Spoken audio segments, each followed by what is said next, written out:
Breaking news po. Grabe si Senador Marcoleta.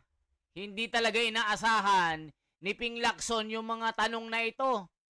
Hindi makasagot-sagot at mautal-utal di umano si Ping Lacson. Mga kababayan, makikita nyo dito yung tirada ng abogado at hindi abogado. Kaya dito mga kababayan, parang sinasabi ng tao, kaya ba talaga ni Ping Lacson hawakan ang Blue Ribbon Committee? Bakit sila nainggit kay Marcoleta at sinabotahe si Marcoleta?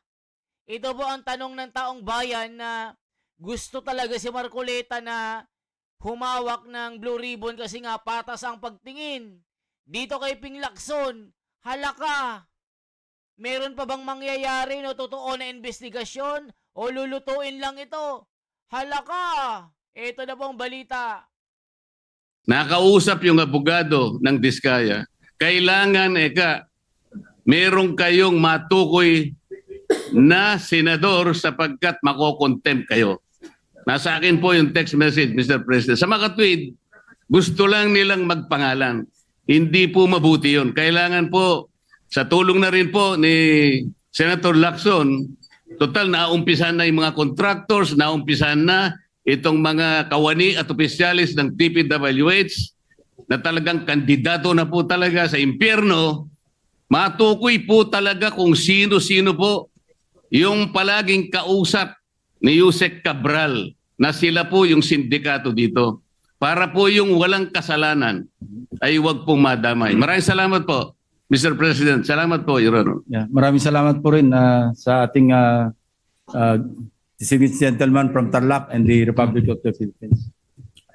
Thank you.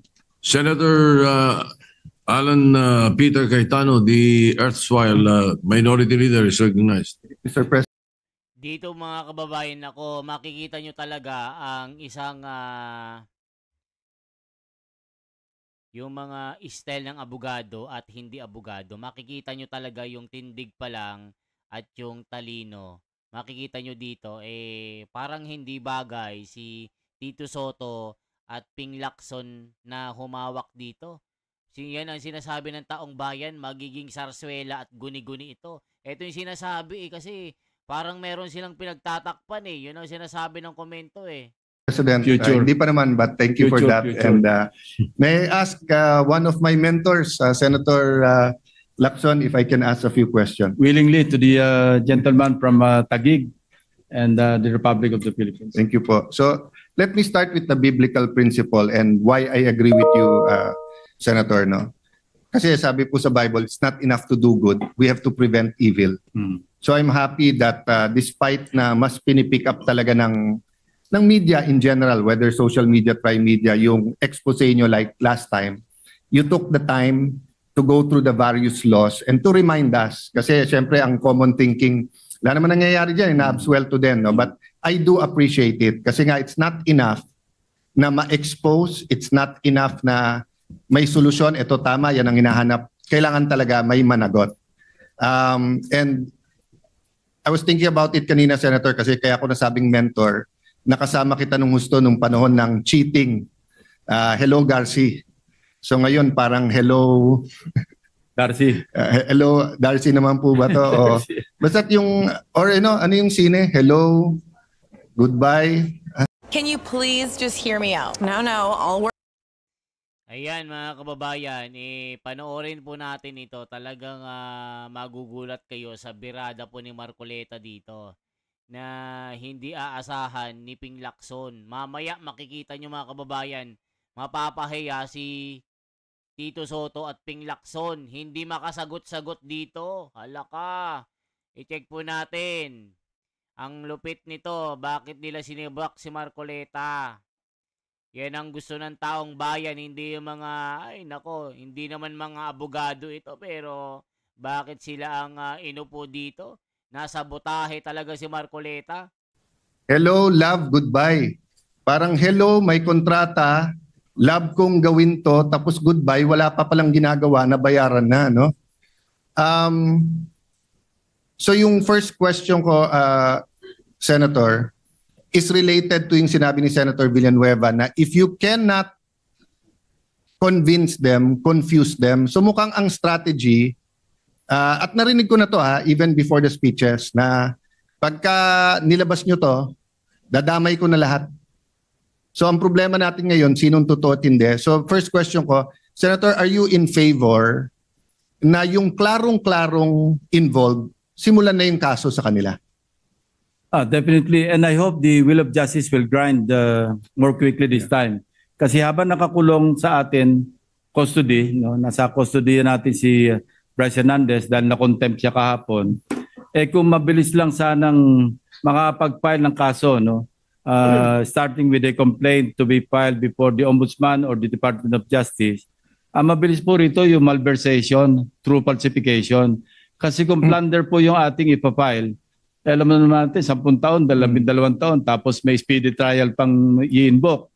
So kung malversation, mas mabilis kasi ang threshold amount is more than 8.8 million.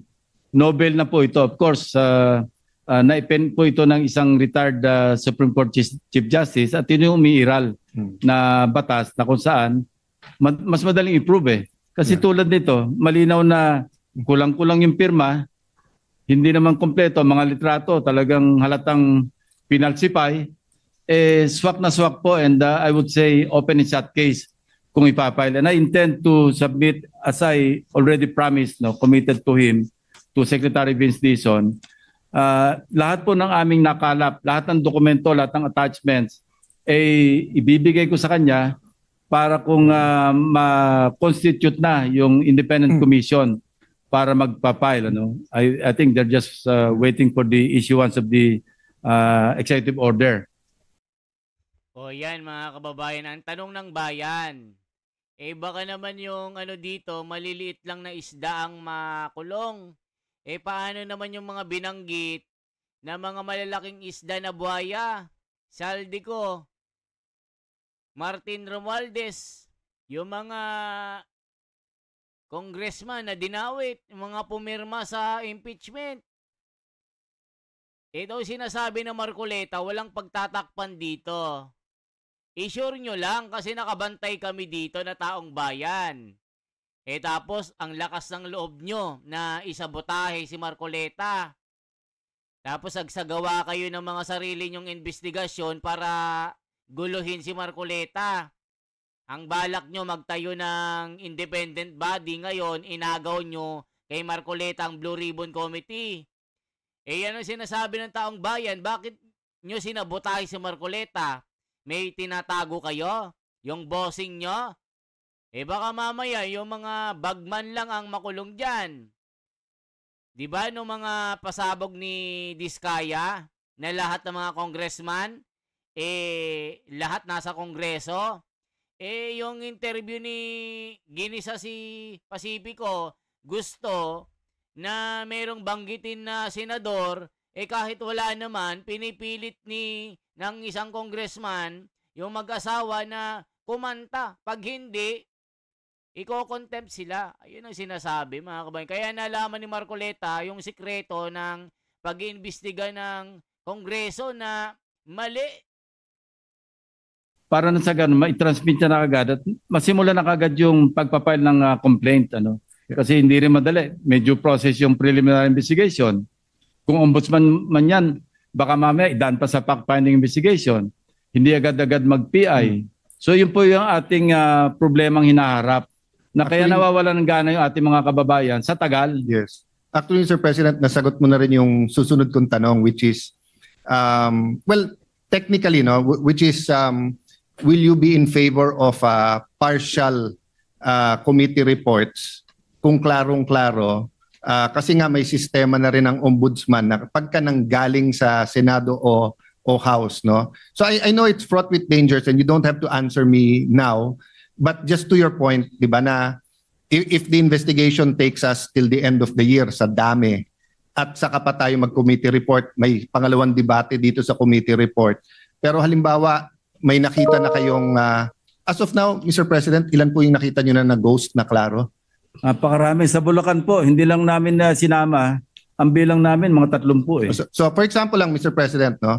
Let's say sa 30 yon, Meron 4, 5, 6 na tao na napaka-clear. Let's say yung pumirma na completed, yung contractor. Tapos for example, kung may COA report na lumabas sa COA report na yon na completed, pwede rin. Kung wala pa namang COA report, hindi naman kasama yon. But ang point ko, Mr. President, is that kasi pagka yung klarong-klaro na guilty or at least the evidence is overwhelming, that will also help us get direction. Pero kung hihintay natin ilan, paano kung ang involved dito, 1,000, 2,000, 5,000 tao, guguluhin lang po nila. Still guessing. Yan po, yung nangyayari ngayon na damay-damay. Kung sino-sino mga binabanggit kahit wala sa listahan, mga kababayan. Ito yung sinasabi ni Marcoleta na kailangan nandun talaga, hindi yung magbibintang-bintang lang. Ginigisi nila itong si Diskaya, gusto nilang ipa-contempt, di ba? O ngayon, anong mangyayari na ngayon, mga kababayan? Ngayon, nakabantay naman tayo kay Tito Soto at Ping Lacson. Ano yung kanilang magiging direction dito? Sinasabi kasi ni Tito Soto, bias si Marcoleta. At wala talagang mangyayari sa ginagawa niya. In front of the screen, So ngayon, levels, zones, signals, all in tignan one po place. natin, mga kababayan. Professional. Tignan po natin ang galing ng dalawang Yes, ito. Mr. President, and that is not without President, no? Yes. Dahil nagawa na natin ito eh. Nagawa tayo, yung committee, nagsubmit ng partial at ito'y pinag-usapan natin sa plenaryo at nung na-adapt, pwede natin ipadala sa Ombudsman or sa DOJ. And Mr. President, it will not affect the case. So It will not affect So meaning the- if we find out later on that there was a legislator or a secretary or a undersecretary involved, you can still file the case. Kasi ang masama po, di ba, kung final na natin ngayon laban sa 5 tao, tapos bawal mo na i-file against 3 tao, yung 3 tao na yun ay mastermind, then we agree it will be a partial whitewash. Pero hindi, this is not the case here. No, the case here is that if in the course of investigation may lumabas na equally as guilty or mastermind or accessory accessory after the fact, pwede pa naman pong kasuhan yon. Dito mga kababayan, yung si Grace po, yan din yung investigahan nyo. Ito ang sinasabi ni Marcoleta, walang pagtatakpan. 'Di ba? Kung totoo itong si Jinggoy, wag pagtakpan. Kung totoo kay Joel Villanueva, wag pagtatakpan. Kung totoo kay Bam Aquino, wag pagtatakpan. Kahit sino pa dyan na mga nasasangkot. Yan ang sinasabi ni Marcoleta kasi mamaya, ang madiin lang dito, yung mga maliliit na bagman dito, gaya ng mga undersecretary, engineer, DPWH, yan lang makulong. Tapos wala namang makulong na mga politiko. Wala na ito. Gaguhan na ito. Yes, Mr. President. As long as kompleto resibo. Kasi mahirap yung sabi-sabi, turo ka ng turo, asan yung pruweba mo? That's right. Hindi po ba? And that's part of the confuse them. So one of the effects of today of naming 2 senators, burahin ko muna yung pangalan ng 2 senador. Sabihin natin hindi sinabi yung pangalan ng 2, sabihin natin hindi kilala. May chilling effect din yun eh. Para bang sinasabing, oy, pag nag-ingay din kayo at nag-imbestiga din kayo sa Blue Ribbon dito, ipapangalan naman namin kayo. Di ba? Ang daling magpangalan ngayon. And I'll go beyond pinangalan ka na tumanggap. Ngayon parang lumalabas is nag-advocate ka lang ng isang proyekto. Or yung, for example, no, if a state university now suddenly has a building, what if ikaw yung presidente, wag ng congressman o senador, ikaw ay pangulo ng university na yon at gusto mong itayo yung building. Parang may implication ka agad na kasama sila sa kalokohan. Paano ko yung building na yon na-inspect, wala rin namang mali? So, nakikita ko po na yes, we have to be thorough, but tama po kayo na pag walang resibo, in fact, umaabot nga minsan yung walang resibo na nagbabanggit ng project pero hindi naman sinabing may problema sa project na yon. Yeah, speaking of chilling effect, Mr. President, I remember, no, just occurred to me, noong yung na policy issue exploded right in our faces, ako pa mahimbing ang tulog ko noon kasi wala naman po akong pork barrel. So, mahimbing ang tulog ko. Hindi ako nag-aalala na kinabukasan, pagbukas ko ng dyaryo, makikita ko yung pangalan ko doon. And similarly, in this particular issue, pag ako po naturo, baka manghabol ako ng taga. Well, unang-una, Mr. President, alam naman po natin relationship natin dalawa. We don't always agree, but you've always looked over my back then. I hold the record of the fastest to be confirmed because of you and of course, the Senate President sa DFA. But alam niyo, Mr. President, unfortunately, gusto ko man matulog po kayo na mahimbing pag tinanggap niyo yung trabahong yan. Kasi natandaan niyo po nung Napoles, may umiikot na abogado or may mga umiikot noon na parang pag hindi kayo nagbigay, isasama kayo sa listahan. And like you, matahimik ang maganda tulog ko. Bakit po?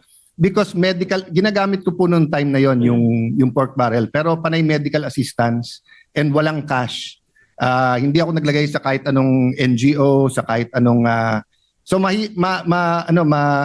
mahimbing ang tulog. But then before mag-end yung hearing natin, may nilabas naman sila. Walang project, walang advance, pero natulungan ko sila. So pwedeng biglang may mag-appear diyan na sabihin si Senator ganito, si Congressman ganyan. Pati presidente pwedeng sabihin, actually nagbigay ako nung eleksyon diyan. And because walang resibo, the reality it could be true or not. So I'm just happy that we discussed that. I'm not saying they're confusing us. I'm just saying it can be done. O yan mga kababayan, yan yung sinasabi ni Senador Marcoleta dyan. Yung turo ng turo. Para yung magulo yung investigasyon para malito ang tao. Lahat may kasalanan, ganon. Ang sinasabi ni Marcoleta na may resibo talaga. May resibo yan. Hindi porke sinabi ni Diskaya, ito mga congressman na ito, ganyan-ganyan. Maniniwala agad si Senador Marcoleta. Abogado yan at hindi pwedeng tatanggap yan ng mga ganyang mga sinasabi ng mga Diskaya na walang resibo. Ibig sabihin dito mga kababayan, bago itindig yan sa hukuman, kailangan may resibo dyan. Pinapalabas ni Ping Lacson, walang resibo itong mga ginagawa ni Marcoleta. Abogado itong si Marcoleta, parang ganun mga kababayan And parang sinasabi niya, mas magaling ako yung Marcoleta, ganyan-ganyan. May resibo ako. O tignan mo, nung sinabotahe mo si Marcoleta, naagaw nyo na ang posisyon ng Blue Ribbon Committee. Ngayon, anong mangyayari? Si Marcoleta ang nagtanim, tapos kayo yung kakain. Diba mga kababayan? Si Marcoleta ang nagtanim, sila ang kakain. Ano ba yan mga kababayan? O ano sinasabi ng komento dito? Tignan nyo po. What a waste of your time, Senator Lacson. Huwag kayo pabola kay Cayetano. Tignan nyo mga kababayan. Mga kawatan din yung mga... Ito naman si Mark Villar, tahimik pa rin, ayaw mo booking. Tignan nyo, bumaliktad. For the sake of the Senate credibility, Joel Jinggoy and Cheese must be inhibited from participating the Blue Ribbon hearing. Kudos to Sen Lacson. Mabuhay ka, Senator Ping. But nakabalik si Lacson sa Senado. Tignan nyo mga kababayan. Itong si Marcoleta, dinidiin talaga mga taga-DBWH contractor at yung mga nasa Kongreso, ayaw banggitin yung mga nasa Senado. Paano kung wala naman? Mga ungas ba kayo? Na halata may tinatago at may pinoprotektahan itong si Marcoleta. Anong merong pinoprotektahan? Ibahin nyo si Marcoleta. Sinisira nyo lang si Marcoleta. Diba mga kababayan? Cayetano nagbabala sa pagdawit sa flood probe. Tignan nyo. Kasi kahit sino kasi mga kababayan pwedeng madawit dito. Tignan nyo po. Which goes to my second to last point, Mr. President. I thank you for the very comprehensive list of laws. Kung pwede lang po ako magdagdag ng isa. Sige po. Kasi the benefit po of having a Senator Lacson is he was not only an ordinary policeman, a chief PNP, and also What was the official designation sa PACC? Chief po. Chief, no? Presidential Anti-Organized. So yung build up, yung investigasyon at build up, likha sa inyo. Kasi sa ibang trial lawyers, lalo ko hindi ka naging prosecutor, alam mong guilty pero walang build up walang investigasyon no? So I'd like to bring to point, just like Senator Villanueva, itatanong ko sana to. Actually, sumulat ako kay Chairman Marcoleta sa Blue Ribbon na mag-attend ulit ang hepe ng BIR. At kasi nabasa ko sa dyaryo, nilowa na daw nila yung mga contractor ngayon. But nung araw po, isang lowa lang sa isang taon. Ngayon, 3 po o 4 pwede.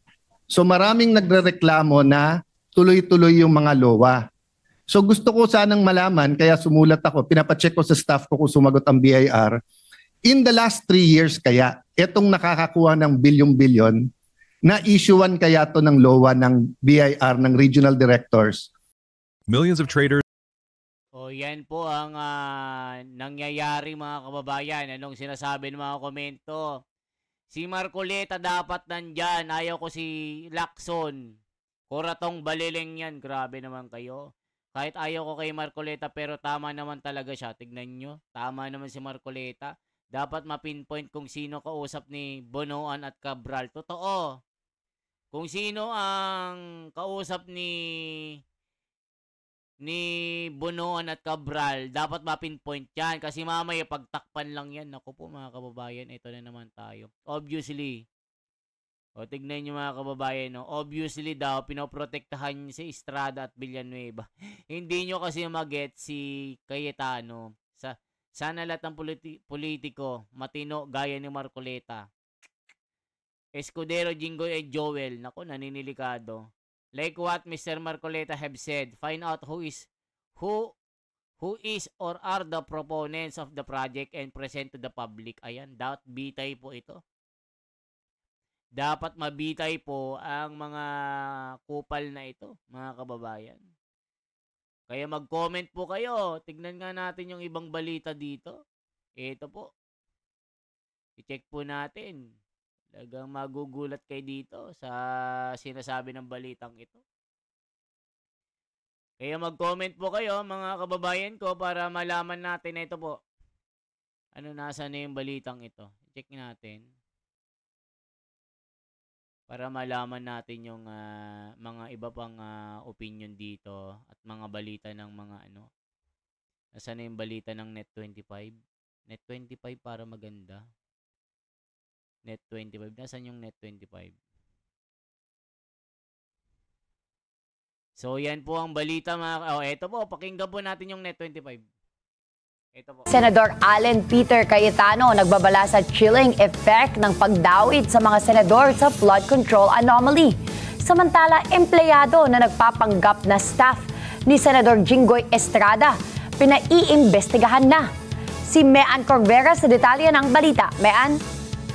Nagbabala si Senador Alan Peter Cayetano na maaari magdulot ng pangamba sa mga senador na nag-iimbestiga sa katiwalaan sa flood control projects ang pagdadawit kina Senators Joel Villanueva at Jinggoy Estrada sa flood control anomaly.